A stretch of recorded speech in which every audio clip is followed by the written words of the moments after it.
where we cover all things branding, marketing, and advertising to help you understand what the hell branding is and how it works to grow your business.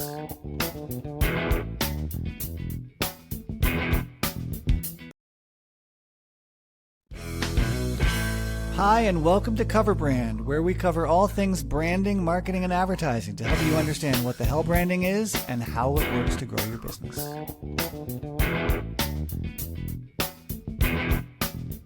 Welcome and welcome back to Cover Brand. I'm Ethan Decker, and today I have Karen Moore with me. Good morning, Ethan. How are you? Pretty good. I got some crusties around my eyes. I had a good weekend, let's say, so Yeah, a little tired, but nothing I can't handle on a Monday morning. right. That's what we do, right? You wake up and handle whatever the world brings you. Yeah, You have yeah, to. that's what we do. That's what you have to do. So let's first talk cover songs. What cover song did you bring to me? Purple Rain. Oh, Yes, okay. Purple Rain. That's a hard song to cover. Who covered it?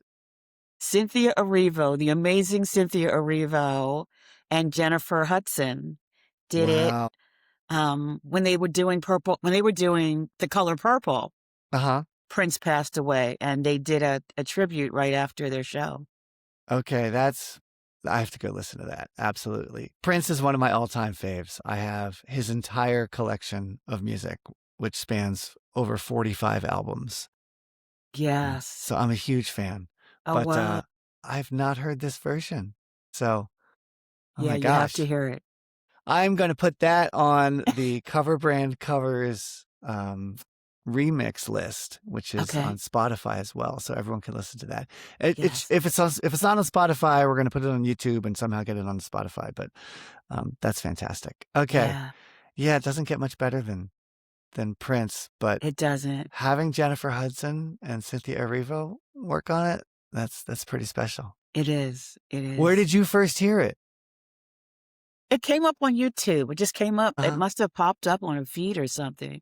Because Wow. I was a very big, still am a very, very big Prince fan. And, Uh-huh. that was the first celebrity death that really rocked me. I don't Yeah. usually get real. I mean, I feel bad for the family and for Sure. his. I don't usually really get rocked by celebrity deaths, but his death rocked me. It really did. Yeah. Yeah.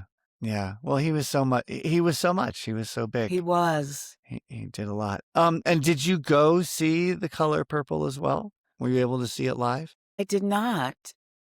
I didn't see it. No, I did not see it when it was on Broadway. Some other time. Yes. So, yes. And not too far from New York either.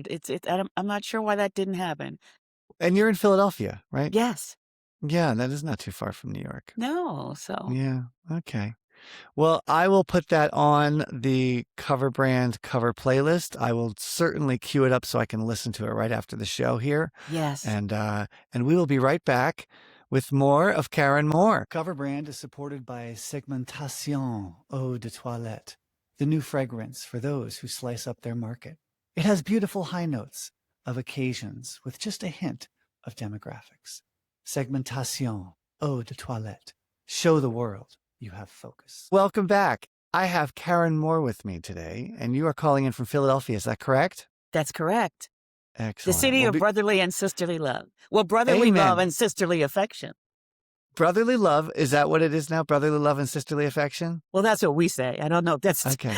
That's really, what everybody's saying, but that's what we say. Yep.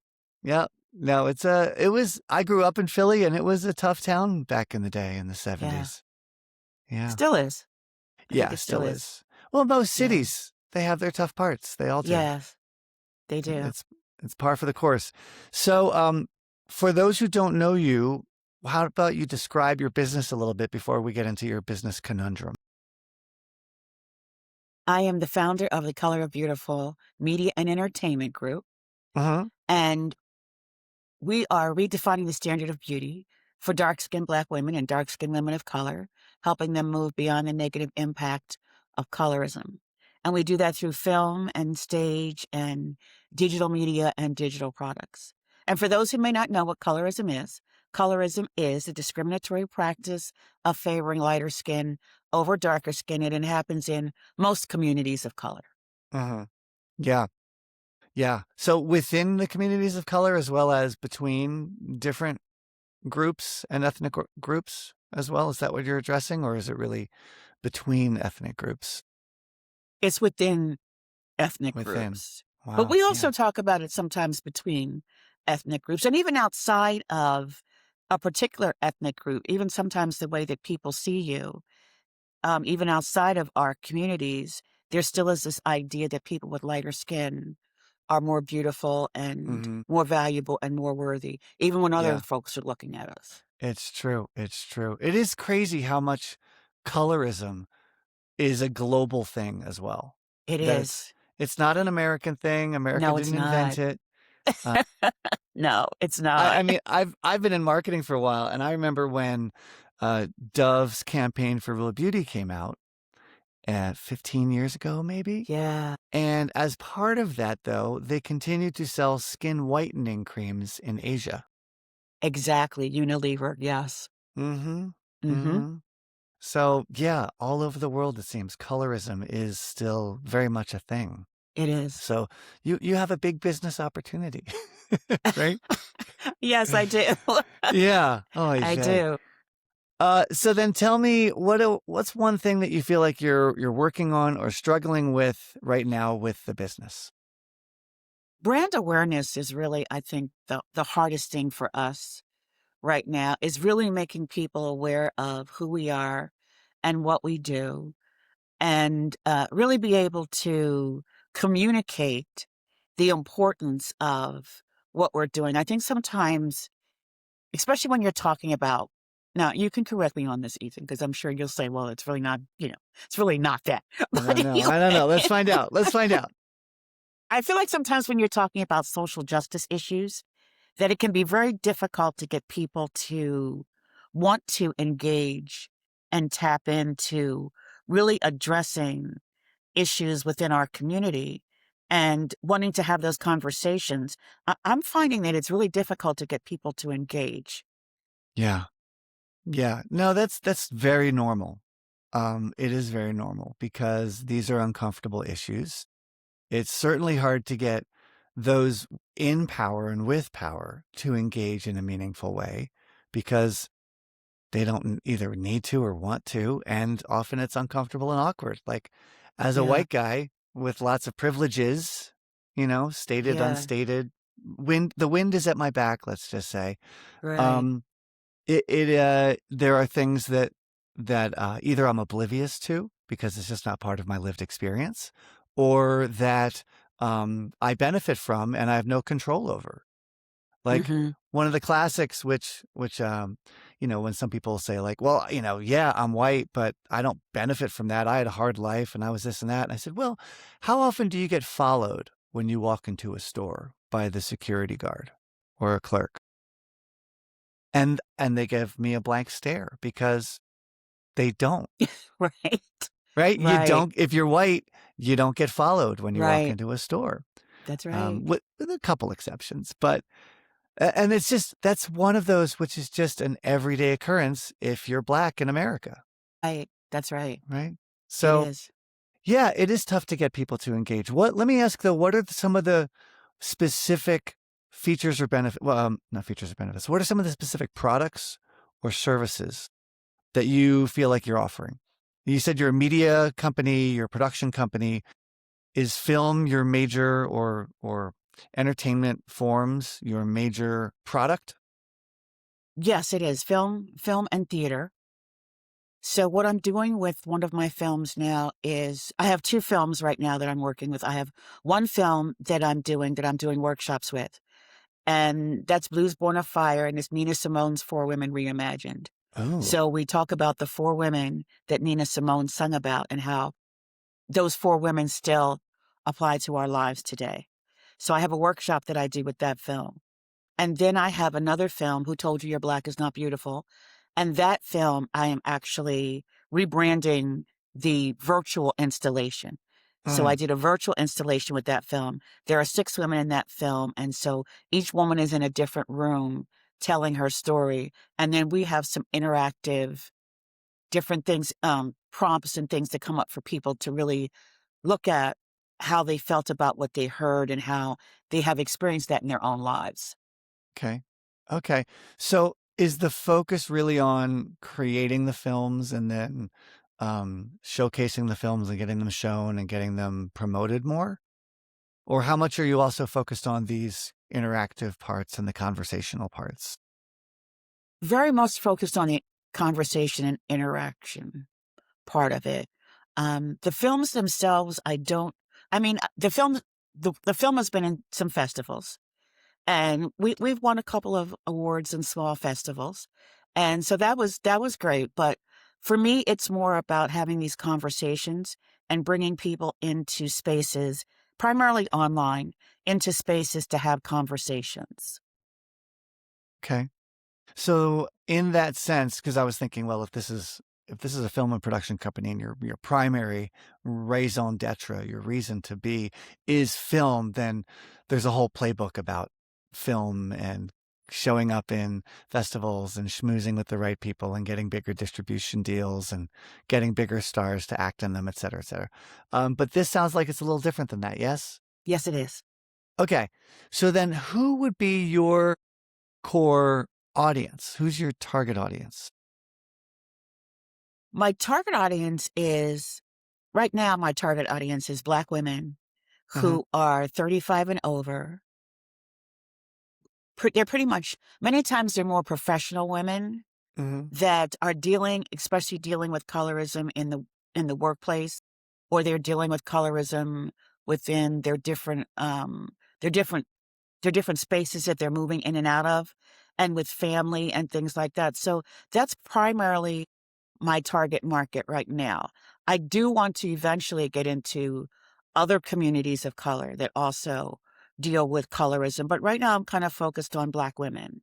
Okay. That Okay. And not even black men, black women. Black women. Okay.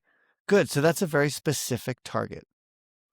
Have you, I mean, clearly, I'm assuming you haven't saturated the market yet. You haven't reached all black women in America. No, I haven't. Right. So for that, in that regard, I'd say definitely stay laser focused on your core target because it's going to be too much effort to start trying to address other women of color or black men as well, or also bring in white folks or other people of color. And, so keep it focused. When it comes to black women, where do you feel like you can meet them? You're saying online, but what is the need that they have that you are serving? Because they're like, I need that today. Where can I get it today? I would say definitely confidence, and they're being able to feel valued, and Mm-hmm. being able to, which I think is really difficult right now for a lot of Black women, everything that's happening Mm-hmm. with Black women, that need for being in a space where you feel valued and being in a space where you are accepted for who you are. And it doesn't, I'm not going to say it doesn't matter what you look like, but Sure. that you can be accepted for who you are and for what you look like. And that it's not this issue of, okay, well, I don't have light skin. Or even with light skinned women, we understand that they've experienced some of the residual effects of colorism. Light women have been bullied too and have gone through some different things because their of their light skin. And so it's this idea of bringing Black women together to say, listen, let's connect and let's talk about some of these issues that we're having so that we can move forward and heal and understand that we're all beautiful, we're all valuable, we're all Mm-hmm. worthy, and we all have something to contribute. But we've got to get past this thing where it's a light skin, dark skin thing. Right. Right. Right. Right. So this is really interesting, Karen, because it feels like it is an uncomfortable issue even within the black community in America Yes, it is. to talk about colorism It is. and fair skinned or what did it what were there were some old phrases. I'm trying to think of films and movies or books from uh earlier eras in America like high yellow or high colored Yeah. or High uh, yellow. Yeah. high yellow, right? Like a Yeah. fair skinned black person, right? Right. And how some could even pass as white. Yes. Right. Yep, yep. And how that's an awkward and uncomfortable conversation to have in the Black It is. community. Wow. Wow. And so when you connect with um, darker skinned Black women, do you feel like you have found a hunger and a need and a desire for the services you offer? I have, yes, Mm-hmm. definitely. I have found Yeah. that, and I think that for those who want to engage in the conversation, Mm-hmm. Right. definitely, I have found that they are like, "Yes, this is what I needed. This is what I need to be able to talk about my experience and to be Right. able to just just connect with other women who are experiencing the same thing and have Yeah. come up the same way believing that they aren't beautiful and valuable and worthy." Right. Right. So what I'm hearing is film and production is really in service of helping these darker Black skinned women connect with others and have a place to share and to heal and a safe space where they can address these issues of colorism. Yes. And do you also offer specific, like more concrete, more functional, more tactical support and tools and systems for how to manage and navigate such a colorist world? Does it go Do there? Yeah, Uh-huh. I do. I have ebooks that Okay. I give for resources, and Mm-hmm. I do a lot of I wanna say this the right way because my art friends get very upset with me. When I say AI art, they get very upset. So I've reframed my language to say AI Uh-huh. inspired imagery, Okay. Okay. okay? Um, Because they tell me it's yeah. not art. Yeah, yeah, yeah. No. No, there's a lot of debate about that right now. Yeah. Absolutely. Yes. Absolutely. Okay. So then here's another way to think about it then. So your main challenge is awareness of getting the word out there about your services, your community existing at all, Yes. right? Right. Um, so one way to think about it would be, where do these women congregate in a way, if at all, that you could tap into? Would be one thought of it. And then another is there a business model, so to speak, that is what you want 20 years from now or 10 years from now? And what did that look like when it started as well? So, so let's hit that first one first. Is there a place or a time or a space where darker skinned Black women tend to congregate or aggregate that you could potentially reach them more? Don't know that there's specifically a place just for darker skinned Black women, but there are definitely spaces where Black women congregate. And actually, my workshop with Nina Simone's For Women is for light skinned and dark skinned Black women. Because Nina Simone, in her song For Women, she Mm-hmm. addresses she addresses color. So, on Sarah's brown skin, Sophronia's light skin, Sweet Thing is brown skin, and Peaches is dark skin. Uh-huh. So it's these four women who range in color. So that Right. workshop is for women who are of all shades. Okay. Okay. Okay. The other film also, we did interview two light skinned women Mm-hmm. to talk about their experience with Sure. color. Sure. So it's not necessarily just dark skinned women, Mm-hmm. but a lot of it does kind of, because colorism is about dark skin and discriminating against dark skin, but we also want to include light skinned women in the conversation. Let me put it that way. I hear you. I hear you. But if your challenge is awareness, so that you can grow and build a stable, healthy business, um, the nice to have is definitely a nice to have and not a need to have, right? So you Right, really want to focus on the need to have, and in the reverse, you want to find people who need what you're offering, who really right, need it, because if right. they and the need can be visceral or it can be lightweight. Like do you know Nespresso machines? Those automatic coffee machines with the Oh, yeah. pods, right? Yes. Keurig, that's Keurig, what I right. mean. Um, nobody really needed a pod coffee machine. But when you offered them a machine that made good tasting espresso, cappuccino, and coffee with the like literal press of a button, and then the rest of their morning they could spend getting ready and getting their kids ready and dealing with the dog and all the other things, they're like, oh my God, I need that in my life. Because they don't want to grind the beans or pour and then the roast and the bag and the, Right. it Right. overflows and they got the percolation. So they're like, oh, I need that, even if they didn't need it. So, but you want to find people that resonate and respond that quickly. Who are like, oh, I really need this.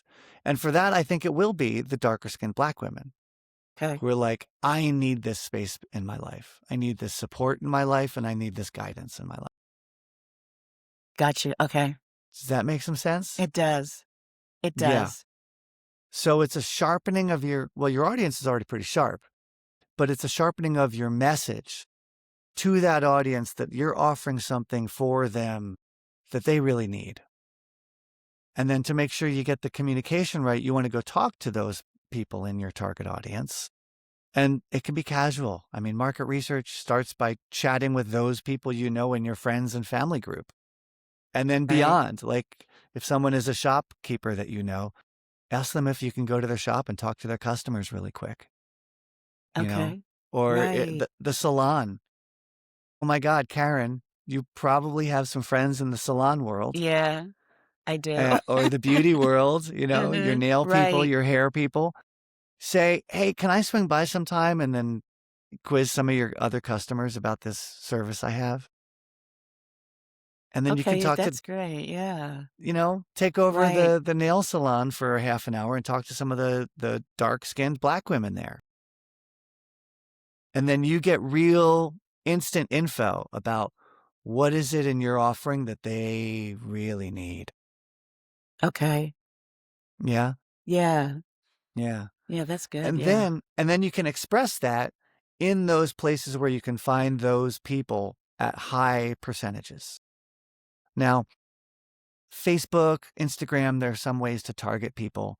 In a very interesting, challenging twist, you shouldn't be able to target by race on Facebook, but you can target by interest. So if there's a Right. connected interest for dark-skinned Black women, then you could target on that thing and then you could serve up ads. But I would think, what if you're in Philadelphia? Yes. Um, how I would guess you're probably not even that saturated in the Philadelphia market. There's probably a few 100,000, if not million, dark-skinned Black women in Philly you could connect Right. with, right? Yes. Right. What if you became the hub for the dark-skinned Black woman community in Philly for their issues and their challenges, Yeah. and even targeted just in Philly?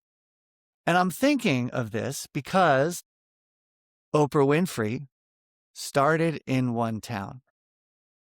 She That's became a news true. anchor in, what was it? Right. Chicago, In right? Chicago. Yeah. Yeah. She started being a local news person in Chicago and she was straight laced. Like she was playing the part, Uh, she was a news anchor. And so she had to be as white as possible for a dark skinned Black woman. right. And then she got into talk shows, but still it was the exact same Phil Donahue, Mary Tyler, or whoever it was, like style. And only later did she really, I think, bring in race and class and privilege into her conversation. But she did the thing and she did it in Chicago, Yeah. right? Right. She didn't become a national celebrity for at least 10 or 15 years. Right. She's cutting her Right. teeth Wow, that's locally. And the local thing, Karen, will help you really gain traction because you want to get traction somewhere. If you're trying to be this huge organization to people, to Black women across America, and you're going to get like one or two women in Atlanta and one or two women in all of Montana, 10 or 20 10 or 20 Black women in the LA area, and then 100 Black women in Chicago. It's like, there's not going to get traction. Right. I even heard that Twitter, which is online, borderless, totally non-physical, grew at first very locally in Silicon Valley and then in Boston. And Wow. and you needed that physical word of mouth, the physical chatting with people who say, "Hey, did you hear about this thing, Twitter?" for it to gain traction. So it sounds like I struck a nerve. What if you became Yeah. the hub for Philly for dark-skinned Black women? Yeah. Yeah, that would be amazing. I mean, it sounds like you got a lot of Yeah. runway there. Right. And there's Black women of all socioeconomic Yeah. classes who have these Right. issues, right? It spans your income brackets. It spans the neighborhoods, whether you're in Germantown or Jenkintown or Center City or Right. Cherry Hill or Main Line, right? Yeah. Wow. Yeah, that's it. That's And it. then when it comes to reaching them, because you want awareness, I mean, shit, I'm just gonna say salon to salon. Right. You've got a channel that every Black woman goes to, Yes. which is the hair salon Right. and maybe the nail salon too. Right. Yeah, that's great. That is great. Huh? That is great. Your That's ambitions are great. huge, and that's how they should be, but your path has to start somewhere you can get traction. Right. Right. Yeah. That makes a lot of sense. That All makes a right. lot of sense. I talked about Oprah starting very focused in Chicago, right? Right. And we talked about Twitter, that even though it was global, it started locally. Here's one that started very, very locally as well. Facebook. Facebook started at Harvard, just for Harvard Right. kids. That's right. Literally just That's for Harvard right. kids. And even within Harvard, you needed a certain password, da da da da da. And then Zuckerberg expanded it only to the other Ivy League schools. So again, super focused. Super focused. He didn't allow anyone without a .edu college address to join for at least 2 or 3 years, if I recall. Like, you had to have a .edu because that meant you were a student at a school and therefore it was verified, but it was focused. So do you think you could focus on the Philly market? I think I can. Yes. Absolutely. I think That's great. you could offer unique angles and perspective to the women in Philly. Yes. Yeah. Yeah. And then because of your physical focus, your geographic focus, that then makes it a lot easier to figure out how to market, right? Which is potentially salons, and then maybe churches or maybe other business organizations. If there's a Black women's business caucus in Philly, or Black Women's Chamber of Commerce, or the African American Chamber of Commerce, right? Philly, Philly, Philly, Philly. Yeah. Maybe there's chorus groups, the Right. African American Choral Society of Philadelphia, or a Black women's chorus network in Philly, which there's got to be. Come on. There has to be. There has to be. There has to be. All right. This sounds like it helps. Does it sound like It it helps? does. It helps a lot. I You think you're going to appreciate get that. some Thank you. awareness this way? Yes. Yes, definitely. Awesome. I mean, it'll shift your brand a little bit, but it's not so bad being known as the Maven of Philly. No, it's not. No. It's not at all. Yeah. Yeah. Cool. All right. Well, my dog's getting all uppity. Hey, how about this? How about we reconnect in a year and I get to find out how things are going for you? I would love that. Yes. I mean, in the interim, of course, obviously, just call me. But we'll have you back on the show, Okay. and we'll get an update about how the strategy worked to grow your awareness and grow your business. Sounds great. Fantastic. Thank you, Ethan. You're welcome, Karen. Have a great day. Thank you. You too. Are you planning a big team offsite, a sales meeting, or a large company event, and you want to bring in a speaker who will blow people away? Then your first call should be Oprah. But if you can't get Oprah, call me.